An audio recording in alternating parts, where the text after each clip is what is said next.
Hey, comic book fans, welcome back to Comic Book Corner 2.0. And fans, you're with me, Mike Spiderslayer, getting ready to do, that's right, another episode of The Countdown.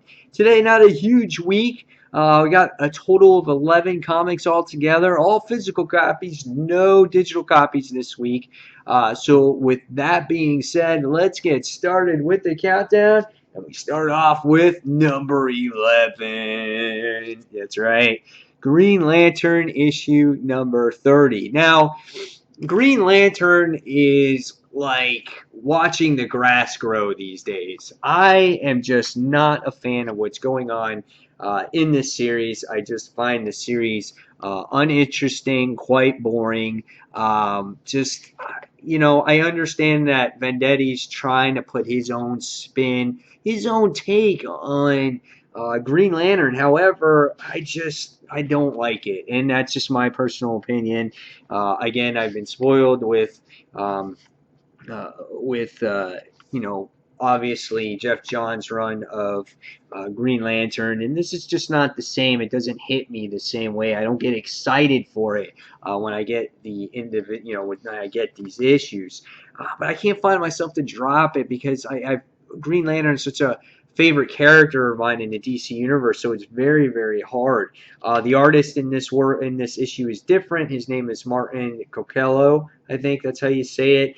And again, it's very sketched art, which I don't mind. He doesn't overdo it, but I do like Billy Tan's artwork, I think, a little bit better in here. The beginning of this issue was quite interesting, though, because this had to do with the funeral of Kyle Rayner. And I really liked that in the beginning. That found it interesting, tied back to the relic thing. And I was like, oh, this seems to be pretty good. And then we get into the whole I guess the Kun situation, if that's what they're called exactly. And we find that Hal Jordan um, and their leader had to do this battle, and it was like this bet between the two of them. And there was this short battle between Hal Jordan and the leader here. He winds up getting killed. And just in between that, there was lots of talk, lots of dialogue, and you just find yourself it's almost like a chore. It's like drudging through a pile of mud, just trying to get through this, going, okay, come on. When is it going to end? What's the point? And then at the end, you see one of the creatures, the shapeshifter creatures, is just losing its form and things like that, and winds up getting blasted at the end. So, it wasn't horrible this time around. I've read worse issues than this. However, it wasn't great either. I'm going to give this a 3 out of 5. It's being a little bit generous. I didn't think it was a horrible, horrible issue, but I didn't think it was great either. And all the comics I read this week were pretty solid. So this being the worst one, it's a 3 out of 5 for me. So that was number 11. So moving on, we're going to go on to number 10. And number 10 was What If? Age of Ultron. Now, I did an individual review on this particular book, and this was a good book too. I gave this I think a 3.5 out of 5 stars. I thought it was quite interesting take. This is not a whole individual story like event of What If. This is different characters going through a different timeline or whatnot, or if things were different in their specific timeline. And in this one, it had to do with Hank Pym and Janet in the particular issue, and what would happen with Hank Pym if he continued his search to try to change or to try to, I guess, go after Ultron after he took over the Earth. And you see that in this particular issue. You see Hank 25 years into the future, no humans left, just Ultron left, and you see different versions of Ultron as he's going through the issue. And by the time you get to the end of this book, you wind up seeing Hank being the next evolution of Ultron, and Ultron is actually Hank Pym in the end. He's on the table and he's becoming the next Ultron, which I thought was pretty interesting. He was like evolutioning. He was becoming the next Ultron, which I thought was neat.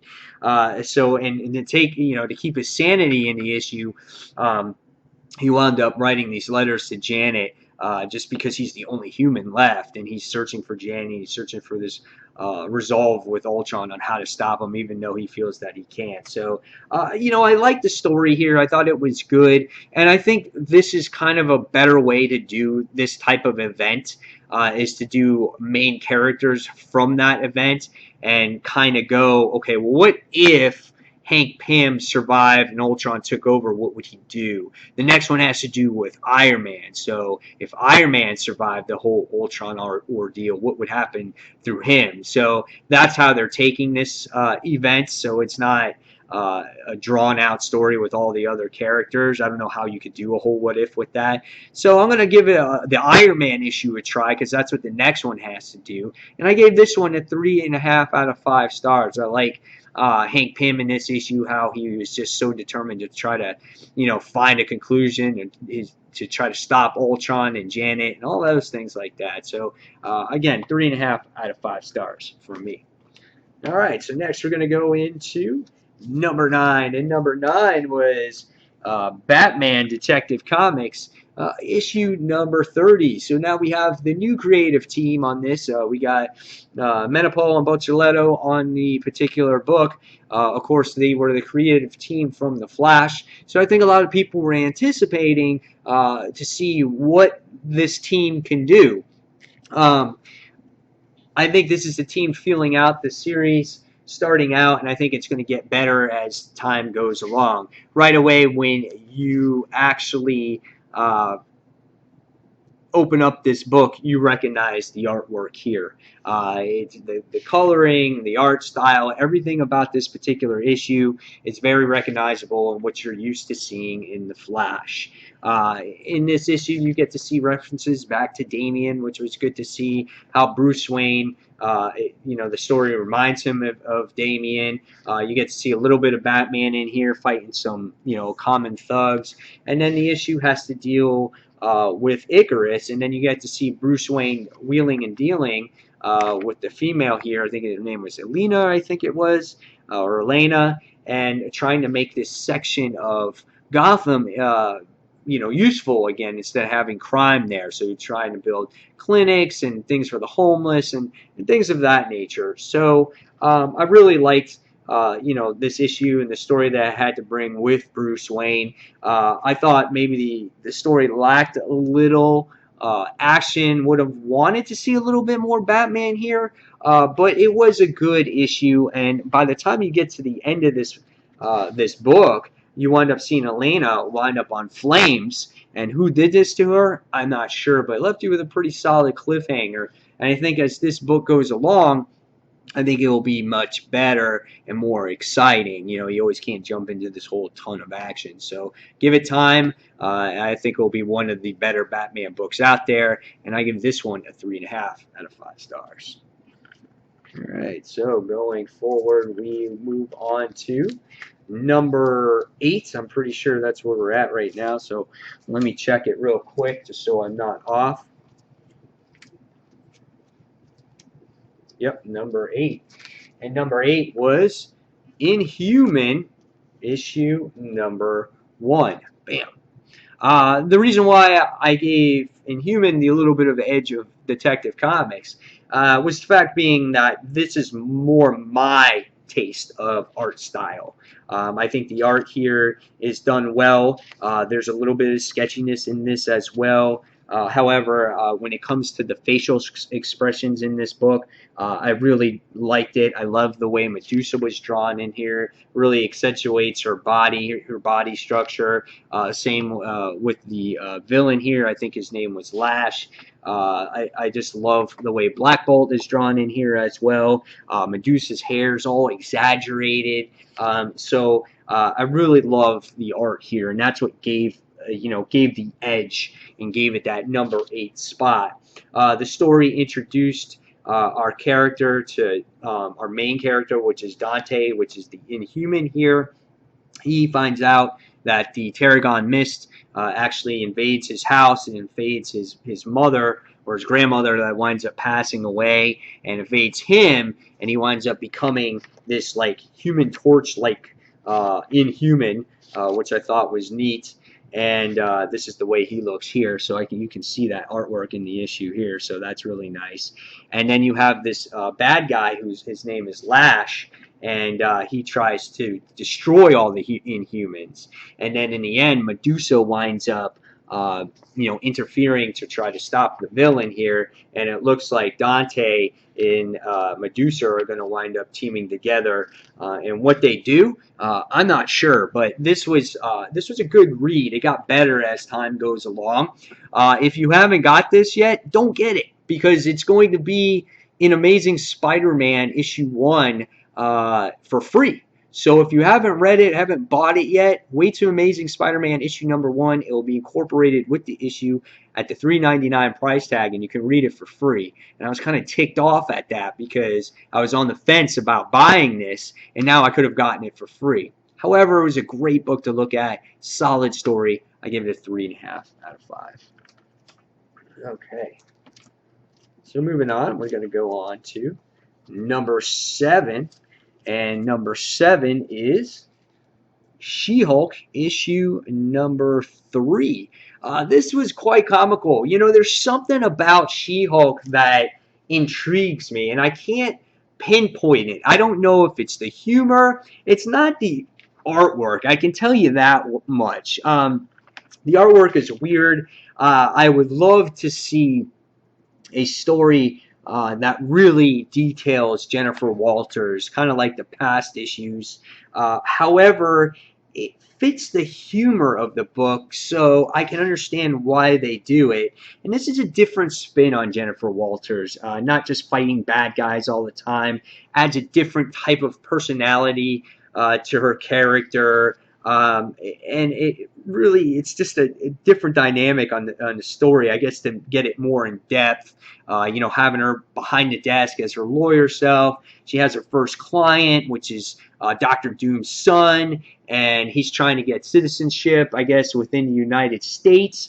He's the next one in line to rule. And Dr. Doom, they got to get these certain papers and things like that to keep them in here. Little does Jen know is that Von Doom's son has already been here a year, so they're against time.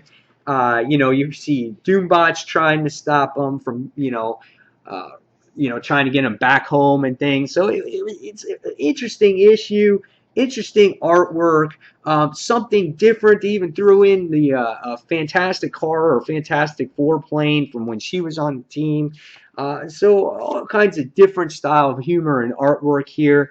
It's just a fun book, I guess. I like it. It's solid. So I'm going to give this one a 3.5 out of 5. Hellcat is in this. Again, the artwork's a little weird. Does this freak you out? Hey, look at me. I'm Hellcat. Yeah, it might, but it's a cool story. So I'm going to give it a 3.5 out of 5 stars. I'll let you guys decide if you really want that, but I like the story here. It's funny and humorous. Number 7 on this week's list.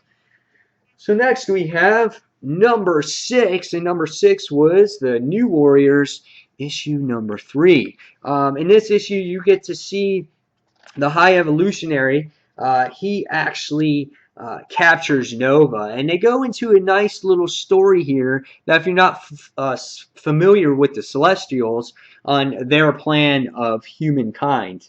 Which I thought was really good for a reader if you're not familiar with them, not familiar with the High Evolutionary and what his purpose is on how to destroy humankind, how certain breeds are not in his plan, especially the mutants. And we see that he's trying to get the DNA proper, and he captures Nova. And in the process, you get to see some great dialogue between Justice and Sun Girl and Speedball on how Sun Girl should be part of the team and this other guy shouldn't be part of the team. But the whole issue really focuses on Scarlet Spider and Arcely in this issue, and what's her name? Is it Namora? But she's otherwise known as Water Snake, and they're trying to escape the High Evolutionary and to escape the facility.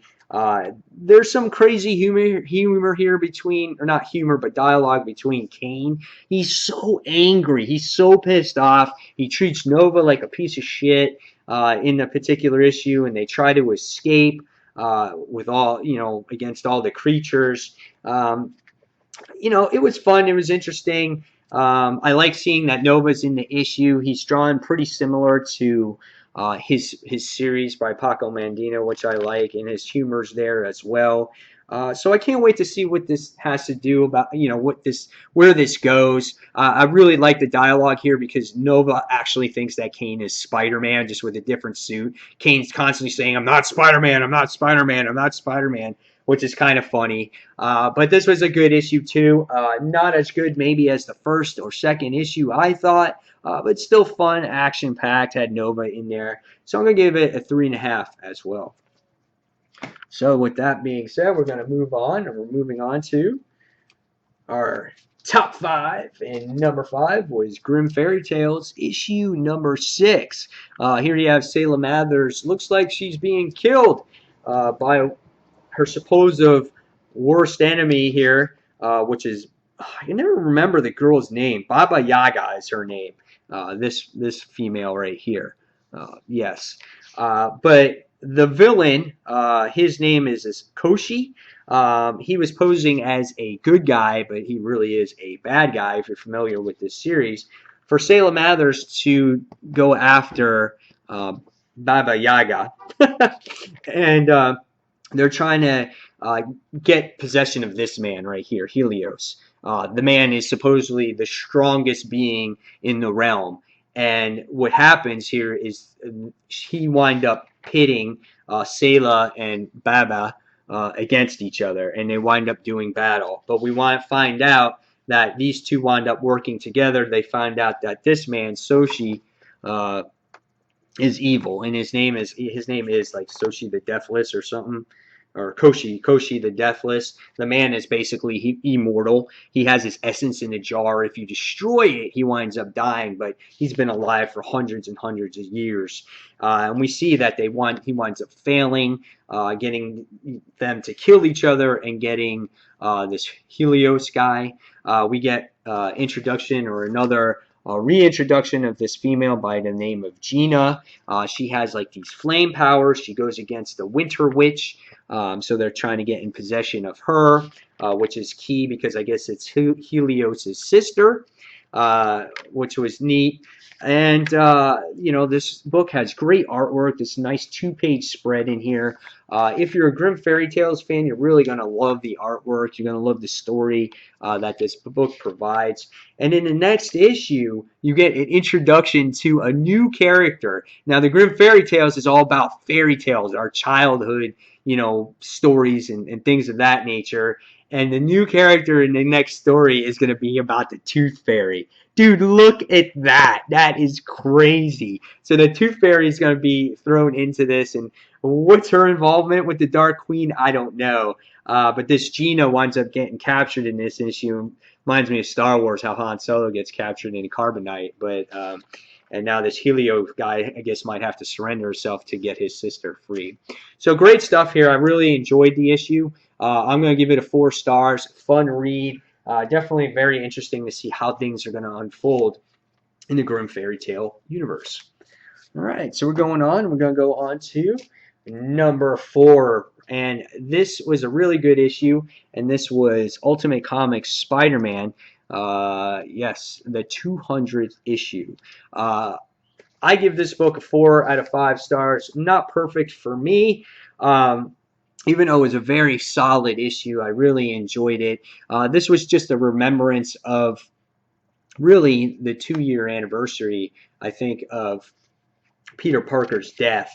And this issue really heavily focused on Peter Parker getting together with the cast of the Ultimate Universe, which was nice to see everybody again, and just remembering Peter, things of that nature. Our team winds up, our group of characters wind up donating a whole bunch of food to this, that Tony Stark gave him. Great character interactions with Gwen Stacy and Genki. There was this level of suspense here where he gave Gwen Stacy this gift, and you don't know what this gift is, so you're trying to wondering what's going on in the particular issue. I think Dave Marquez does a wonderful job in the artwork here. Really always captures facial expressions to the T. If you're a reader, you're gonna know the emotion that the character is facing in the story, and you gotta love the kiss between these two. I thought it was amazing. However, there's a couple things after I read this and did the initial review on Comic Frontline. There's a couple things that bothered me here. Was first off, you're paying $4.99 for a book. It's a 200th spectacular issue. You're paying $4.99. Why can't we get a gatefold? Why are you going to make me buy another book to get, to the other side of the cover? Just throw in the extra page in there, okay? Don't make me spend $5. That really aggravated me about the whole thing. The next thing is I would love to see the issue to deal with a little bit more Miles. Even though Peter Parker is the focal group, he had most of the issues, and I know they wanted to focus around both characters. I would have loved to see more Miles. I thought he was a little bit forgotten in this particular issue. Even though he was mentioned, even had at his own page as him being a sidekick and things like that. I would have loved to see more of that. And I felt that he was a little bit forgotten. Great splash pages here, which even got me more upset because when you can show art like this, and then like this, and this, which this was my favorite page, throw in the gatefold. That's all I have to say. I mean, that's what I have to say. Stuff like that just bugs me. This was the page that was dedicated to Miles in this book, and I thought he could have used a little bit more, and that was my opinion. So in the end, I gave this book a 4 out of 5. So what got number 3 this week? Because we're heading into our top 3. Top 3, number 3. Starlight, issue number 2. Loved issue 1. However, this one wasn't quite as good as issue 1 because it didn't have as much characters, and you don't get to see the story all the characters that surrounds Duke McQueen. In this issue, you get to see what happens when that spaceship lands in his backyard. So as a reader, you're kind of wondering, dude, is he tripping? Is he imagining this? Is he hallucinating? Is he just want to go to a fantasy land because this makes him feel good and his family makes him feel like shit? But no, this seems legit. It seems like there's this strange kid. He comes from this planet that Duke McQueen, saved in the past. The kid wants him to go back with him. Duke McQueen's like, kid, are you serious? That was like 40 years ago. He's like, I'm on blood pressure medication. I take fish oils. My joints, I can't even walk. And it was really hysterical how all that was going on in the issue. The kid gives him a story about this new alien race that's taking over his planet, and they're enslaved to it. And he's the only one that can save it. And you're just like, oh, that's pretty cool. He's thinking about it. He's contemplating about it. I love the artwork that's in this issue because it's so simplistic. The story writing is kind of simplistic too. It doesn't overwhelm you a lot. And I just loved how Duke McQueen gets behind this spaceship for the first time in a very long time. And he tries flying in. He's all cockeyed at first. And he's letting people, that don't believe him. He wants to fly the spaceship around Earth and whatnot, which I thought was fun. And he goes in restricted airspace. They go through this wormhole, and they get to the planet eventually, and you wind up seeing that the planet is enslaved. Really fun read. I think this is a fun series. Guys, give it a try. I did do an in-depth review on this on my channel right here on Comic Book Corner 2.0. Not many people watched it, so I'm wondering how many people actually read this issue and read the first issue. Or how many people are fans of Mark Millar stuff. But read the issue, the first one, give it a try, give this one a try. I think this is going to open up to a whole new universe. I think Miller is actually in it for the long haul in this series. So this one gets a 4 out of I think a 4.5 out of 5, in between 4.5, 4.5 stars, and I quite enjoyed this book. A little bit more action, maybe a little bit more character interaction, but still solid book. I'm in it for this one. All right, so moving on, we're going to go on to number 2, and number 2 is Earth 2 issue number 22. So what could be number 1? Well, you find out very soon. Earth 2 issue 22. Really great stuff here. Cover was a little bit misleading here. You get to see Green Arrow come and make his appearance against the Parademons. You're like, hell yeah, he's back, baby. Not really. You get to see him in a couple pages. I mean, here he is. He's like naked with his freaking ring on, and you're like, okay. And that ended that. That's the end of Green Arrow or Green Lantern, and that's it. This issue really heavily focused on Lois and Val, which is the Kryptonian. You think that he's eventually going to try to stop Superman. And in this issue, you have Lois, talking to him, making him feel confident about himself, getting him aware of what his powers are and whatnot. And then you have Dark Superman, Darkseid Superman, coming across here, finding out that he has to stop this Kryptonian. And in the issue, it was really great to see Lois and Val test out the powers, seeing him fly for the first time, getting him used to how Earth is and the atmosphere. Great artwork, great paneling here. Really get a feel of happiness for Val and how he's actually flying and just exploring Earth for the first time. And he felt the humor here because he doesn't have complete control of his powers. But by the time you get to the end of this issue, all you see is just a slew of parademons coming through, and Dark Superman comes flying through, and then Lois is like, no! And he just plows right through her to go right after the Kryptonian, knowing that he's going to be the threat to stop Darkseid. And the next thing we see is Lois is like, Clark, it's me, it's Lois. And then all of a sudden you see for that instant, you see Clark there, and you're like, oh man, no way. And that's how the issue ends. Tom Taylor has turned around and made Earth 2 exciting. It has a great pace to it. Leaves you enough hanging to like really want to, can't wait for the next issue. You gotta love Superman in here. He's like what everyone wants in a bad Superman, the guy that's got no mercy. If you like that, you like that here. And this is DC's one of their best books because I feel that they can do whatever they want here and they're not going to get in trouble for it. And that's what I love about this series. You don't have to worry about continuity. You can just kind of do whatever you want, no holds bar. And the story's good here. And it's enough action and things like that where it's not dragged out. So I'm giving this one a 4.5 out of 5 stars. So what is this week's #1 book of the week? Well, this week's #1 book of the week goes to Green Arrow, issue number 30.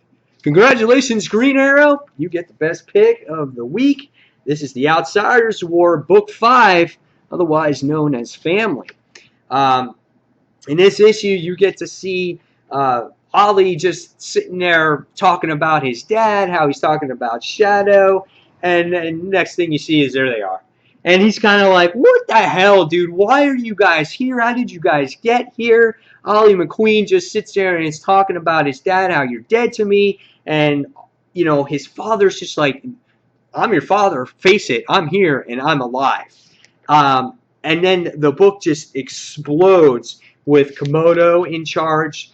And we find out that Oliver McQueen didn't die or get shot in the head. It wound up being Magus the whole time, which is the shapeshifter. Should have figured that out in the beginning. And then you got this whole war going out with all the clans going at each other. It was awesome. And Katana's clan is in here, and there's all this big out brawl. You get to see this cool artwork where you get this guy that's getting punched and his teeth go flying, and the artwork focuses in on the teeth, which I thought is so much fun.